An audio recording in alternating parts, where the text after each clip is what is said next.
Hello guys, welcome back to my YouTube channel. કેમ છો? મજામાં? હર હર મહાદેવ, રાધે કૃષ્ણ.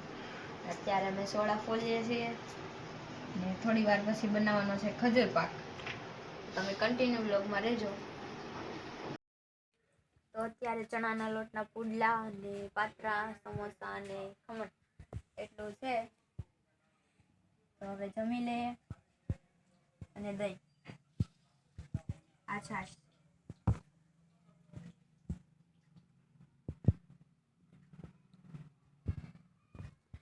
તો એ એટલું જમવાનું છે. અમે જમી લઈએ પછી જો અહીંયા બધું વાનગી પડી છે ખજૂર પાક બનાવવાની. પછી આ બનાવશું ખજૂર પાક. તો જમીને પછી બનાવશું. તો ચાલો બધા જમવા. તો હાલો યુટ્યુબ ફેમિલી, કેમ છો? મજામાં? જય માતાજી, હર હર મહાદેવ. તો આજના બ્લોગમાં તમારું બધાનું સ્વાગત છે. અને આજની રેસીપી છે આપણી ખજૂર પાક. હાલો, તમને ખજૂર પાક બનાવવાનો છે તો આ બ્લોગ તમે જોતા રહીજો. તો આપણે હું વસ્તુ લાવ્યા છીએ એ તમને હું બતાવું. હાલો, તો આપણે ખજૂર પાકમાં જે બિસ્કિટ નાખવાના છે ને એ બિસ્કિટ અહીંયા છે. તો જો 5 બિસ્કિટ લાવ્યા છે ટોપરું. તો આ એટલું ટોપરું છે. પછી આપણે ખજૂર લીધો છે ને કાજુ બદામ. જો તો એટલું ખજૂર. જે આપણે ખજૂર છે ને જે પેકિંગમાં ખાલી નથી લીધો. ઓલી ખેર અમે પેકિંગમાં લીધો હતો ને તો જે પેટી લીધી હતી એમાં 3 કિલો આવ્યો હતો. તો એ ખજૂર છે ને એમાં થોડીક તકલીફ પડી હતી. તો સમજી ગયા. તો આ ખજૂર આપણે અલગ લીધો છે. ખાલી જો 1 નંબર લાવ્યા. જો છૂટો જે કટો આવે ને એમાંથી લીધેલો છે. જો કેવો સુપર ખજૂર છે. જો તાજો, હા એકદમ. તો આ ખાલી એ રીતનો લીધો છે. તો હમણાં બનાવીએ આને આગળ બ્લોગ જોઈજો આખો. તો એટલી વસ્તુ લાવ્યા છીએ આપણે. તો ટોપરું, બિસ્કિટ, કાજુ બદામ, 2 વસ્તુ છે. કાજુ બદામ ને ખજૂર, એટલી વસ્તુથી બનાવવાનો છે આપણે. ને આ બિસ્કિટ નાખવામાં આવે છે આપણે.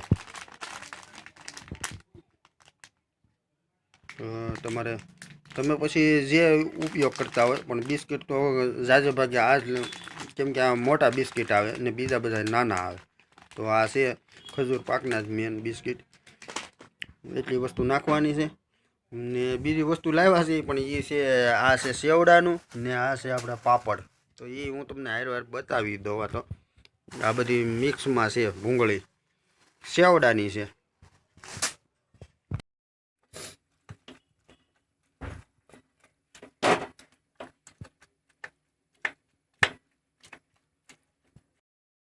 તો આપણે ખજૂર બની ગયો છે. હવે એમાં કાજુ બદામ નાખવાનું છે.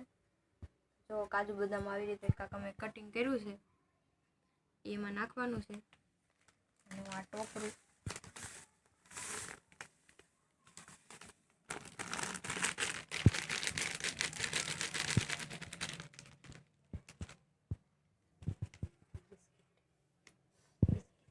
ચાલો અમે નાખી મિક્સ કરો.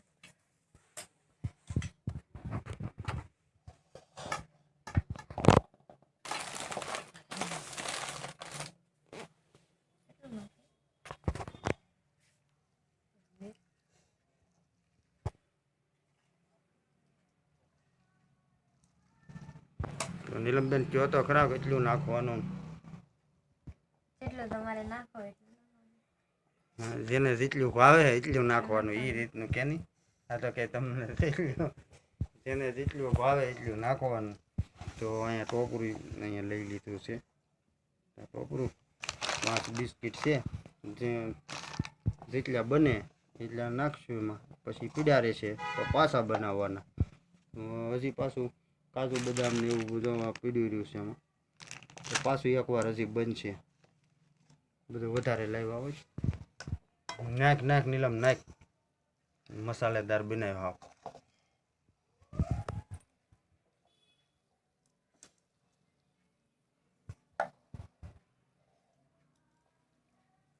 આ વિડીયો તાર માસીને જોશે ને નીલમ તો એ કહેશે મોકલાવો એમ કે બીજું શું મોકલાવો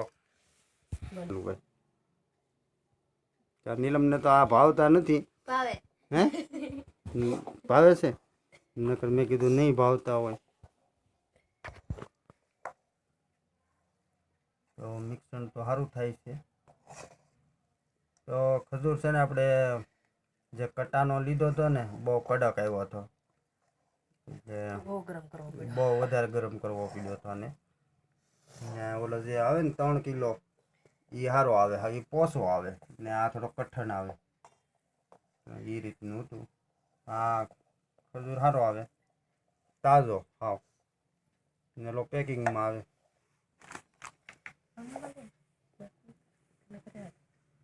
તો મેન કારીગર તો આ જ છે હો રિયલ હા હું છું નીલમ તું નીલમને હાથ દુખી જાય તો હું તો હલાવું છું કદી મને તો હલાવે છે શીખવાડું છું મમ્મીને કેમ આવડતું મમ્મી જે હમ.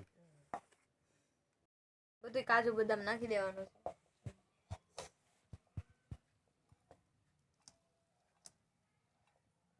વ્હાઈટ કપડી નાખી દીધી એની એક વાટકો નાખી દીધો તો આ નીલમ હજી તો છે એ તો નાખી દે. દહીં આખું છે તો જો આવી રીતનો બીનો છે કાજુ બદામ જ દેખાય હમ ટોપલું નાખ. નહીં ટોપરું તો માથે આવશે તો આ નીલમને કાંઈ ખબર નથી પડતી તો જો આવી રીતનું નીલમબેન હવે મિક્સણ કરે છે બધું ગરમ કરી આવું ઓલો નીકળી જાય બધું. ઘી નીકળે એટલે ઓલા ચીની લે લગાડવામાં આવે શોર્ટ છે નહીં આવે તો આવી રીતે ખજૂર ભરવાનું છે બિસ્કિટમાં જો આવી રીતે તો એક પછી એક ભરવાનું છે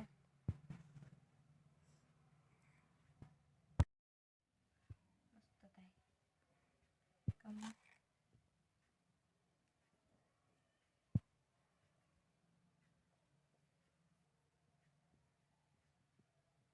તો જો આવી રીતનું બે બાજુ એક એક બિસ્કિટ રાખવાનું એ રીતે પછી પાછું આવશે હજી બધું તો આવી રીતનું છે બધું ગમે તો હમણાં કોઈ દી બનાવ્યો નથી ઓલા વરસમાં બનાવ્યો હતો કા તો હમણાં તો પહેલી વાર બનાવીએ છીએ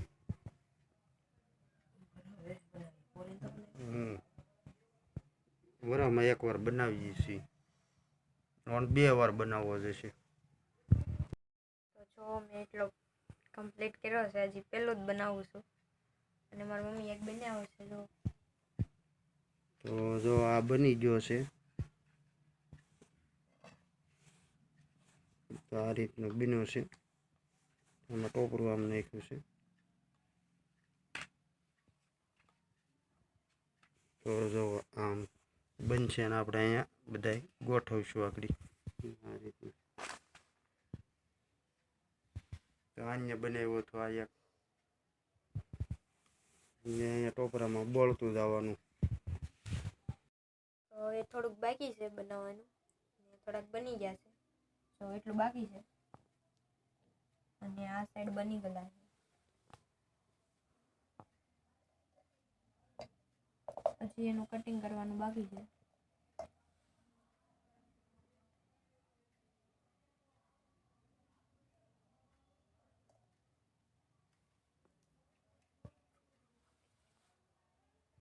તો આપણો ખજૂર પાક બની ગયો છે એકદમ રેડી છે કટકા પણ કરી નાખ્યા છે અમે જો ખજૂર પાક બની ગયો છે